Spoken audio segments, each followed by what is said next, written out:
To the surprise of many, the British government concluded that Israel is, in fact, not committing genocide in Gaza. Well, Stephen Briggs of Israel Matters joins us now. Stephen, what can you tell us about this letter from David Lammy? Well, Foreign Secretary David Lammy, he wrote this letter to the chair of the International Development Committee last week, saying that an assessment carried out by the Foreign Office had concluded that Israel's actions did not constitute genocide. Well, it doesn't really, it can't possibly constitute genocide because of what the definition of genocide is that the UN has had in place since 1948. And that definition says any of the following acts committed with intent to destroy in whole or in part a national, ethical, racial, or religious group. And then it gives some examples. As such, killing members of the group, causing serious bodily or mental harm to members of the group, deliberately inflicting on the group conditions of life calculated to bring about its physical destruction in whole or in part, and imposing measures intended to prevent births within the group, which of course Israel is not doing, forcibly transferring children of the group to another group, another aspect of the definition that the UN put in place since 1948. So Israel not causing and being presiding over genocide is an obvious reality. But I want to give some other reasons in this scenario that we face, because of course this is the accusation that Israel is committing genocide. Well, genocide refers to the physical destruction of an entire group in whole or in part that has been targeted on the basis of its identity. This is not Israel's objective in Gaza. Israel is actually responding to a genocidal attack by Hamas. Hamas's intent is to destroy all of the Jewish people. That's been its intent, its foundation. It's actually part of the Hamas Charter. The IDF, on the flip side, is actually an anti-genocide force. It is preventing the genocide of the Jewish people. Well, that's a take that obviously is going to get a lot of comments going here in the YouTube comment section. So how would you respond to the overwhelming international outcry that Israel is, in fact, committing genocide? Where is the line in your mind? Well, Israel's actions reflect its desire to spare the civilians of Gaza from harm, not to deliberately harm them.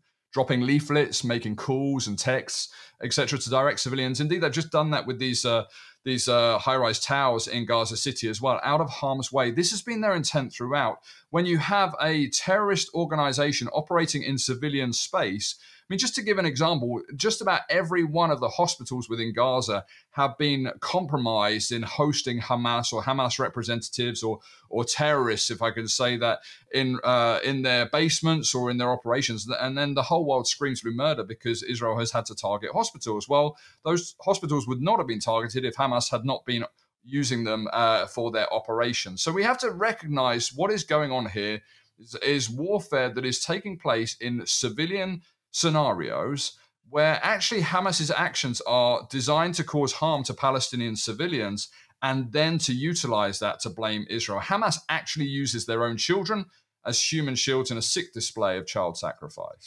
Okay, so what's going on with the UK? Obviously, you have the threat of recognizing a Palestinian state. This genocide thing seems to kind of go against a larger narrative of the UK turning its back on Israel, and so people are trying to figure out what's going on in the UK. And obviously, as Christians, you've done a lot of videos about this, a lot of content about what's happening maybe spiritually in the UK.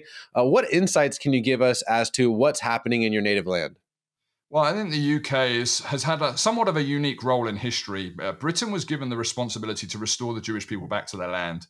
That came after several hundred years of the church fathers, if you could say the modern day patriarchs like the Wesley brothers, Whitfield, J.C. Ryle, Robert Murray McCheyne, Charles Simeon, to name a few. And of course, Charles Haddon Spurgeon of great stature. They all saw within the scriptures two key components that had to happen in order for the Lord to return. The first one was the gospel had to be preached to the uttermost parts of the earth. And so Britain actually sent out missionaries all over the world. Hudson Taylor to China. You've got Robert Jermaine Thomas went to Korea. And of course, Korea has a thriving church now in South Korea, and he was a martyr in that land for the truth of the gospel. The second component that those patriarchs of Britain had and of the church had was that Israel had to be restored back to the land as an outworking of what the scriptures say needed to happen before the Lord returns.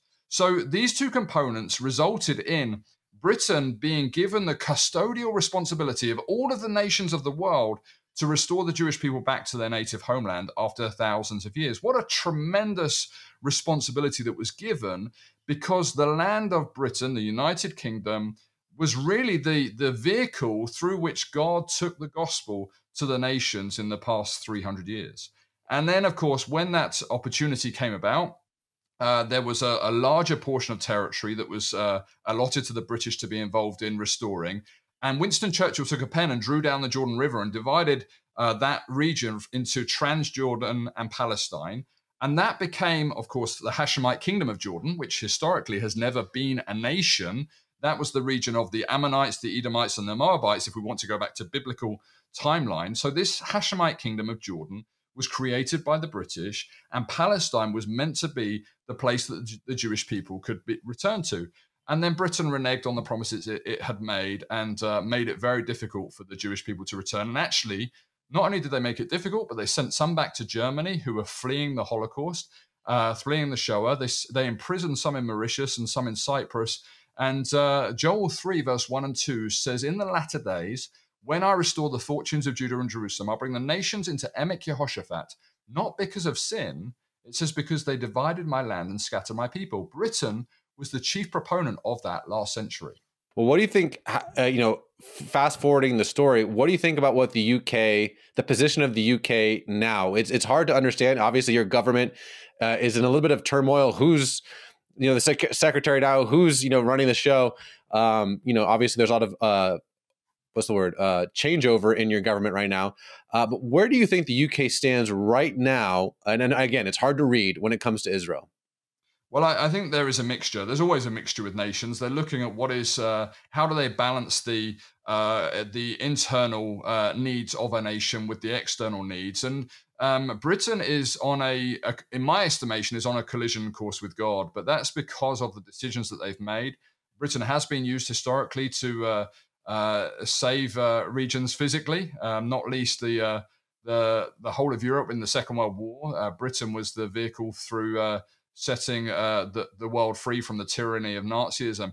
And so there is a responsibility that is there. They used to be the leader of the free world. They're no longer that in reality. And the leadership is very double-minded. On the one hand, as David Lammy has acknowledged finally, that Israel is not carrying out genocide after months of deliberation over that. But on the flip side, they're not doing things that are supporting Israel and advocating, for example, certain bans of the needs that Israel currently has in order to defeat the terrorist organization Hamas. Well, Stephen, I appreciate your time, my brother. Thank you.